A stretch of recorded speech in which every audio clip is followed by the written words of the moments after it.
আমার কাছে দূরে দেশে বিদেশে ছড়িয়ে থাকা সকল শ্রোতা বন্ধুকে অনেক অনেক স্বাগত জানাই audio story with Moumita YouTube চ্যানেলে। এই চ্যানেলে আজ আপনাদের পড়ে শোনাব সদ্যপ্রয়াত বিখ্যাত সাহিত্যিক প্রফুল্ল রায়ের লেখা একটি অসাধারণ ছোট গল্প। গল্পের নাম সম্পর্ক।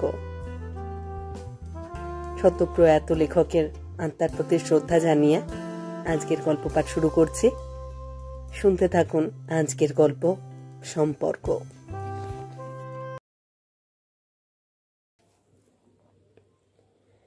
অফিস ছুটি হতে কয়েক মিনিট বাকি। এখন ঘড়িতে 5টা বাজতে 7। 8 ঘন্টা আগেই আজকের সব কাজ শেষ করে ফেলেছিলেন অবনীশ। তখনই বেরিয়ে পড়তে পারতেন, কিন্তু সারা জীবন তিনি ডিসিপ্লিন মেনে এসেছেন। অফিস আওয়ার্স 10টা থেকে 5টা, কাঁটায় কাঁটায় 10টায় অফিসে আসেন, বেরোন ঠিক 5টায়। 30 বছর এই নিয়মেই চলে আসছে। অবনীশ সান্যাল একটি মাল্টিন্যাশনাল কোম্পানির টপ এক্সিকিউটিভ। বয়স 54-55। চওড়া কপালের উপর থেকে ব্যাকব্রাশ করা চুল, বেশিরভাগটাই কুচকুচে কালো, ফাঁকে ফাঁকে 2-4টের উপর তার হয়ে গেছে। নিখুঁত কামানো মুখ অবনীশের, থুতনির মাঝখানে অল্প একটু ভাঁজ, পুরু লেন্সের চশমার পিছনে উজ্জ্বল চোখ। অ্যাভারেজ বাঙালিদের চেয়ে তার হাইটটা বেশ ভালোই, প্রায় 6 ফিটের কাছাকাছি। তাকে ঘিরে রয়েছে ব্যক্তিত্বের একটা কোটিং, তবে সেটা দুর্ভেদ্য নয়। আলাপ হলে বোঝা যায় মানুষটি ভদ্র, মার্জিত এবং সহানুভূতিশীল। ব্যবহার চমৎকার। এই মুহূর্তে চেম্বারে অবনীশ ছাড়া আর কেউ নেই। বেয়ারাকে দিয়ে অ্যাটাচি কেস আগেই গাড়িতে পাঠিয়ে দিয়েছেন, আর 7 মিনিট পর তিনি উঠবেন। সোফার অফিসের পার্কিং জোনে তার জন্য অপেক্ষা করছে। অবনীশের চেম্বারটি বড় মাপের, ফ্লোর নীল কার্পেটে মোড়া, দেওয়ালের প্লাস্টিক পেইন্ট থেকে নীলাভ দ্যুতি বেরিয়ে আসছে। সিলিং ধপধপে সাদা। ঠিক মাঝখানে আধখানা বৃত্তের আকারে বিরাট গ্লাস টপ টেবিল, সেটার পিছনে রিভলভিং চেয়ারে বসে আছেন অবনীশ। সামনের টেবিলটাকে ঘিরে গদি মোড়া ফ্যাশনেবল 10টি chair. File, company law, labour law, income tax, trade এবং ইন্ডাস্ট্রি বিষয়ে বিভিন্ন বই, ইয়ারবুক, ম্যাগাজিন ইত্যাদি রাখবার জন্য দেওয়ালের ভিতর ক্যাবিনেট বানিয়ে নেওয়া হয়েছে। সামনের দিকে শুধু টানা কাচের পাল্লা। আরেকটা দেওয়াল কেটে অ্যাকোরিয়াম বসিয়েছেন, সেখানে লাল নীল মাছেদের খেলা। একটি দেওয়ালে রবীন্দ্রনাথের, অন্য দেওয়ালে যামিনী রায়ের বড় 2টি পেন্টিং।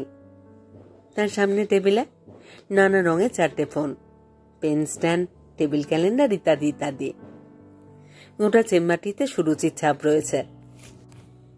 এটা যে মে মাস, এই বিকেলেও যে কলকাতার উপর দিয়ে প্রায় লু বাতাস ছুটছে, অবনীশদের এয়ার কন্ডিশন অফিসে বসে টের পাওয়া যায় না। এখানে রয়েছে আরামদায়ক শীতলতা। 5টা বাজতে যখন কয়েক সেকেন্ড বাকি, সেই সময় ফোন এলো।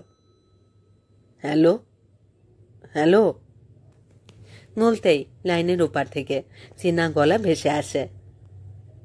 আমি বুবুন। বুবুন এবার অনেকদিন বাদে ফোন করলো। তার ফোন এলে কিংবা কচিত কখনো সে নিজে এসে পড়লে খুবই খুশি হন অবনীশ।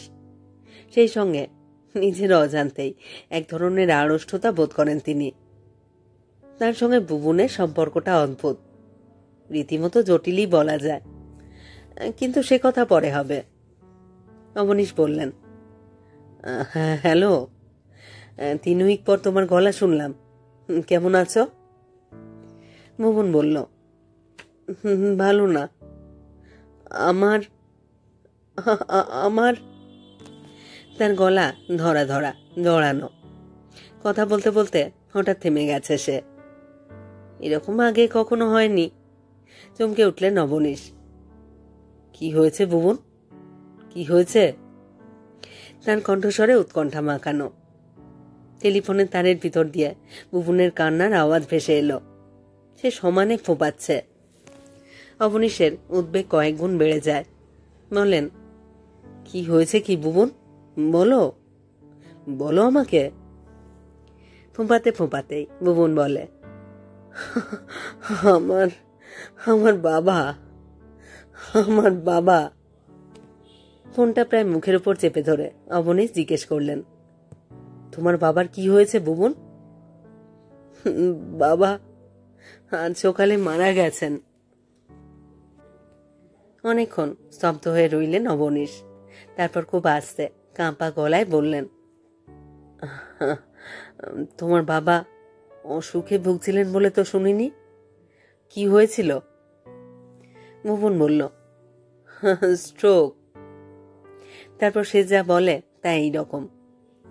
সকালে সোমনাথ ঘুম থেকে উঠে মাসি মুখে মিনিট 15 ফ্রি হ্যান্ড এক্সারসাইজ করতেন, শরীরে যাতে এক্সট্রা ফ্যাট না জমে সেদিকে তার তীক্ষ্ণ নজর ছিল। ব্যায়ামের পর 15 মিনিট জিরিয়ে শেপটেপ করে নিয়ে ঠান্ডা জলে স্নান, স্নানের পর চা খেতে খেতে খবরের কাগজ পড়া। তারপর 8:30 থেকে 9টার ভিতরে অফিসে বেরিয়ে পড়তেন। সকালের দিকে এটাই ছিল তার প্রতিদিনের রুটিন। অবশ্য ছুটির দিনগুলো এই রুটিনের বাইরে, সেই সব দিনে তিনি একটু আধটু অনিয়ম করতেন। আজ সকালে স্নান টানের পর চায়ের কাপ হাতে নিয়ে খবরের কাগজ পড়তে পড়তে স্ট্রোকটা হয়। Massive attack. হাসপাতালে নিয়ে গিয়ে কিছুই করা যায়নি, তার আগেই সব শেষ। সোমনাথ সম্পর্কে বিশেষ কিছুই জানেন না অবনীশ। ভুবনকে যদিও বছর 10 দেখছেন, তবু তার বাবার ব্যাপারে কোনোদিনও একটি কথাও হয়নি।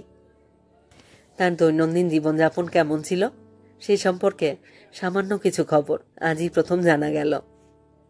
যিনি স্বাস্থ্য এবং বাড়তি মেদ সম্পর্কে এতটা সতর্ক, হঠাৎ তাঁরই কিনা স্ট্রোক হয়ে বসল, কোনো মানে হয় না। অবনীশ ভারী গলায় বললেন, ডেড বডি এখন কোথায়? হাসপাতাল থেকে রিলিজ করে দেবার পর কিছুক্ষণ আগে বাড়িতে নিয়ে এসেছি, 8 ঘন্টার ভেতর শ্মশানে নিয়ে যাওয়া হবে। এমন একটা সাডেন আনএক্সপেক্টেড ডেথ ভাবাই যায় না। তোমাকে কি যে বলবো বুঝতে পারছি না। এই সময় ভেঙে পড়লে চলবে না ভুবন, মনে জোরানো। খুব আন্তরিকভাবে বললেন অবনীশ, তার কণ্ঠস্বরে সহানুভূতি মাখানো। ভুবন উত্তর দিল না। টেলিফোনের লাইনের ভিতর দিয়ে তার চাপা কান্নার আওয়াজ ভেসে আসতে লাগলো। সস্নেহে ভারী গলায় অবনীশ বললেন, কেঁদো না ভুবন, এখন বলো শ্মশানে যাবার ব্যাপারে আমাকে কিছু কি করতে হবে? ভুবন ভাঙা ভাঙা গলায় বলল, না, জ্যাঠামশাই আর কাকারা সব ব্যবস্থা করেছেন। একটু থেমে আবার বলল, মাকে কি খবরটা দেব? হকচকিয়ে গেলেন অবনীশ। ভুবনের বাবার মৃত্যুর সঙ্গে অন্য একটা দিক যে জড়িয়ে আছে তা খেয়ালই ছিল না। কিছুক্ষণ বিমূঢ়ের মতো বসে থাকবার পর রুদ্ধশ্বাসে বললেন, হ্যাঁ হ্যাঁ, নিশ্চয়ই খবর দেবে, আমাদের বাড়িতে ফোন করো। আচ্ছা, রাখছি। ভুবন লাইন কেটে দিল। আস্তে আস্তে ফোনটা নামিয়ে রাখলেন অবনীশ। নিচে সোফার যে গাড়ি নিয়ে তার জন্য অপেক্ষা করছে তা একেবারেই ভুলে গেলেন। ভুবনের মা অর্থাৎ শোভনা একসময় ছিল সোমনাথের স্ত্রী। 12 বছর আগে তার ডিভোর্স হয়ে যায়। এর বছর 2 বাদে অবনীশের সঙ্গে রেজিস্ট্রি ম্যারেজ। আগের পক্ষের একটি ছেলে রয়েছে শোভনার, ভুবন। অবনীশের সঙ্গে বিয়ের সময় ভুবনের বয়স ছিল 10। এখন সে 20 বছরের টকবগে যুবক। প্রেসিডেন্সি থেকে এই বছর ইকোনমিক্স অনার্সে পার্ট 2 দিয়েছে। ডিভোর্সের সময় কোর্ট থেকে যে রায় দেওয়া হয়েছিল তাতে ছেলের অধিকার পেয়েছিল সোমনাথ। ভুবন তার কাছেই থাকত, তবে শোভনার বা ভুবনের ইচ্ছে হলে পরস্পরকে দেখে আসতে পারে। প্রাক্তন স্বামীর বাড়িতে গিয়ে ছেলেকে দেখে আসার প্রশ্নই নেই। তাই প্রথম 2-3 বছর ড্রাইভারকে দিয়ে ভুবনকে শোভনার কাছে পাঠিয়ে দিতেন সোমনাথরা। একটু বড় হবার পর ভুবন একা একাই আসতে শুরু করলো।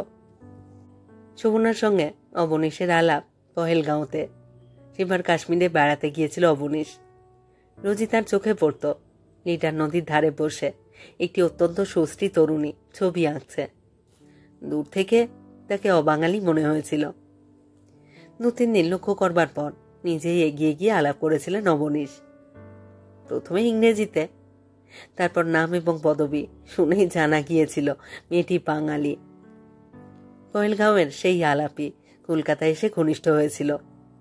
শোভনা কিছুই লুকোয়নি। সে ডিভোর্সি এবং তার একটি সন্তানও আছে। সবই অসংকোচে জানিয়ে দিয়েছে।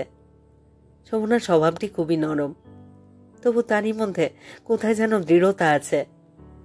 সে যে নিজের অতীত গোপন করেনি, এই অকপটতা ভালো লেগেছিল অবনীশের। তার সম্বন্ধে শ্রদ্ধা বেড়ে গিয়েছিল।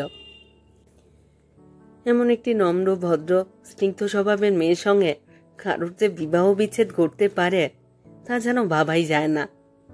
সোমনাথের সঙ্গে কেন যে বনিমনা হলো না, কি কারণে সম্পর্কটা চিরকালের মতো ছিঁড়ে গেল, এই বিষয়ে কখনো কিছু বলেনি শোভনা। অবনীশও জানতে চাননি। বুবুন না থাকলে জানাই যেত না যে তারও আগে একটি বিবাহিত জীবন ছিল। সোমনাথের সঙ্গে আদৌ যে তার শারীরিক এবং মানসিক সম্পর্ক ঘটেছিল এটা কোনোদিন বুঝতে দেয়নি শোভনা। অন্য একটি পুরুষের সঙ্গে জড়ানো জীবনের কয়েকটা বছরকে একেবারে মুছে দিয়ে অবনীশের কাছে এসেছিল শোভনা। মেয়ের আগে শোভনা শুধু জানিয়েছিল, বুবুন যদি মাঝে মধ্যে আসে বা ফোন করে অবনীশের আপত্তি হবে কিনা। অবনীশ তখনই জানিয়ে দিয়েছিলেন বিন্দুমাত্র আপত্তি নেই। আর শুধু তাই নয়, বুবুন ইচ্ছা করলে তাদের কাছে এসে থাকতেও পারে। কোনো দিক থেকে বাধা না এলে বুবুনের সব দায়িত্ব নিতেও তিনি রাজি, এটাও আভাসে জানিয়ে দিয়েছিলেন। বাধা আসার কথা সোমনাথের দিক থেকে, তার নাম না করে এই ইঙ্গিতটা দিয়েছিলেন। অবশ্য এই ব্যবস্থায় সায় ছিল না শোভনার, কেননা বুবুনের ব্যাপারে কোর্টের রায় সোমনাথের পক্ষে। প্রথম বুবুন এলে খানিকটা আড়ষ্ট হয়ে যেতেন অবনীশ, কিন্তু ছেলেটা পুরোপুরি মায়ের স্বভাব পেয়েছে, তেমনই মধুর, কোমল এবং নম্র। আস্তে আস্তে তার সঙ্গে চমৎকার একটা সম্পর্ক গড়ে উঠতে লাগলো। সেটা বুবুনের গুণে। কোনো কিছু বলেই তাকে ডাকে না বুবুন। মায়ের 2 নম্বর স্বামীকে কি বলে যে ডাকা যায় সে জানেন না। অবনীশ অবশ্য জানেন না। তিনি লক্ষ্য করেছেন সম্বোধনটা খুবই কৌশলে এবং সতর্কভাবে এড়িয়ে যায় বুবুন। মজাই পান অবনীশ। বুবুন তার সম্পর্কটা অনেক সহজ এবং স্বাভাবিক করে দিয়েছে। তবু কোথায় যেন অল্প একটু জ্বর থেকেই গেছে। সেটা হয়তো থাকতো না যদি তার নিজের একটি ছেলে কি মেয়ে হতো। কতক্ষণ বসেছিলেন খেয়াল নেই অবনীশের। হঠাৎ একটি ভীরু গলার ডাক কানে আসে, সাব। চমকে সামনে তাকাতে চোখে পড়ে সোফার এবং তার নিজস্ব বেয়ারা দাঁড়িয়ে আছে। সোফার ভয় ভয় জিজ্ঞেস করে, সাব আপনার তবিয়ত আচ্ছা নেই? শশব্যাসে উঠে দাঁড়ান অবনীশ। না না, আমি ঠিক আছি। নতু ঘড়ি দেখে নিয়ে বলেন, 7টা বেজে গেছে। আহা, অনেকক্ষণ তোমাদের আটকে রেখেছি। বলতে বলতে এগিয়ে যান। মেয়ারা সসম্ভ্রমে দরজা খুলে দেয়। বাড়ি ফিরে অবনীশ খবর পান একটা ফোন পেয়ে বিকেলে বেরিয়ে গেছে শোভনা। ফোনটা কার তিনি জানেন, কিন্তু সে কোথায় গেছে, সোমনাথদের বাড়িতেই কিনা, এই ব্যাপারে পুরোপুরি নিশ্চিত নন। বেডরুমে গিয়ে অফিসের পোশাক ছেড়ে সোজা বাথরুমে চলে যান অবনীশ। স্নান টান করে পাজামা পাঞ্জাবি পরে বেরিয়ে এসে একটা সোফায় বসে না বসতেই কাজের মেয়েটি চা এবং খাবার নিয়ে আসে। বাড়িতে থাকলে এসব শোভনাই নিজের হাতে করে। কাজের মেয়েটি অর্থাৎ কমলা বলল, বৌদি আপনাকে খেয়ে নিতে বলেছেন। অবনীশের খাওয়ার ইচ্ছা নেই। অন্যমনস্কর মতো চায়ের কাপটা তুলে নিয়ে বললেন, কখন ফিরবে ভুলে গেছে? না তো। একটু ভেবে দ্বিধান্বিত ভাবে এবার অবনীশ জিজ্ঞেস করলেন, কোথায় গেছে জানো? না। কমলা মাথাটা সামান্য কাত করে বলে, কিছু বলে যাননি বৌদি। অবনীশ আর কোনো প্রশ্ন না করে বললেন, খাবারগুলো নিয়ে যাও। চুপ করে কিছুক্ষণ দাঁড়িয়ে থাকে কমলা, তারপর ভয়ে ভয়ে বলে, খাবেন না বৌদি? শুনলে কিন্তু। তার মনোভাব বুঝতে পারেন অবনীশ। তিনি খাননি জানতে পারলে শোভনা কমলার উপর বিরক্ত হবে, হয়তো বকাবকিও করবে। অল্প হেসে বললেন, ভয় নেই, বৌদিকে যা বলার আমিই বলবো। কমলা খাবারের প্লেটগুলো তুলে নিয়ে চলে যায়, আর অবনীশ চা খেয়ে 2-3টে ম্যাগাজিন নিয়ে বিছানায় এসে আছোয়া ভঙ্গিতে পাতা উল্টাতে থাকেন। কিন্তু একটা লাইনও পড়া হয় না। চোখের সামনে অসংখ্য কালো হরফ একেবারে দুর্বোধ্য হয়ে আছে যেন। এই ঘরের দেওয়ালে শোভনার কয়েকটি ছবি ফ্রেমে বাঁধিয়ে টাঙিয়ে রাখা হয়েছে। ওয়াশের কাজ করা ছবিগুলো এক কথায় চমৎকার। শোভনা একজন দুর্দান্ত আর্টিস্ট, আর্ট কলেজে ডিগ্রি আছে তার। ম্যাগাজিন থেকে চোখ তুলে দেওয়ালের দিকে তাকান অবনীশ, কিন্তু ছবিগুলো তার কাছে ঝাপসা লাগে। এই শোবার ঘর, খাট, ডিভান, ফ্যাশনেবল ক্যাবিনেট, জানলার বাইরে রাতের কলকাতার দৃশ্যাবলী, কিছুই যেন তিনি দেখতে পাচ্ছেন না। দূরমনস্কর মতো শোভনার কথাই ভাবতে থাকেন। এখনো ফিরে আসছে না কেন সে? বাইরের একটা ওয়াল ক্লক হারমোনিয়ামের মতো আওয়াজ করে বেজে যায়। মিউজিক্যাল ঘড়িটায় যখন 10টা বাজে, সেই সময় হঠাৎ মৃদু শব্দ শুনে মুখ তুলে তাকান অবনীশ। দরজার ফ্রেমের মাঝখানে স্থির একটি মূর্তির মতো দাঁড়িয়ে আছেন শোভনা। তার চোখ লালচে এবং ফোলা ফোলা, চুল উস্কো খুস্কো, পরনের শাড়িটা অগোছালো। উগ্রভাবে কখনোই সাজে না শোভনা, তার সাজের মধ্যে থাকে রুচির ছাপ। কিন্তু এই মুহূর্তে শোভনার পোশাকে টোশাকে পারিপাট্য নেই। বোঝা যায় তার উপর দিয়ে একটা ঝড় বয়ে গেছে। অবনীশ কয়েক পলক শোভনার দিকে তাকিয়ে থাকেন, তারপর আস্তে আস্তে উঠে আসেন। বলেন, কোথায় গিয়েছিলে? বউনের বাড়ি? চোখ নামিয়ে নেয় শোভনা, আস্তে আস্তে মাথা নাড়ে, অর্থাৎ সেখানে যায়নি। অবনীশ জিজ্ঞেস করেন, তাহলে? কাঁপা গলায় শোভনা বলে, শ্মশানে গিয়েছিলাম। ওখানকার কাজ শেষ হয়েছে? হ্যাঁ। অবনীশ লক্ষ্য করেন কথা বলতে বলতে শোভনার ঠোঁট দুটি ভীষণ কাঁপছে। গভীর সহানুভূতিতে স্ত্রীর কাঁধে একটি হাত রেখে তাকে কাছে টেনে আনেন অবনীশ। কোমল স্বরে বলেন, ঘরে এসো। অবনীশের স্পর্শে শোভনার মধ্যে বিপর্যয়ের মতো কিছু ঘটে যায়। স্বামীর বুকে মুখ রেখে হঠাৎ উচ্ছ্বসিত হয়ে কেঁদে ওঠে সে। স্ত্রীর কান্নার শব্দ শুনতে শুনতে অবনীশ টের পান অতীতটা পুরোপুরি মুছে ফেলতে পারেনি শোভনা। সোমনাথের জন্য তার বুকের কোথাও অনাবিষ্কৃত একটি দিকও ছিল।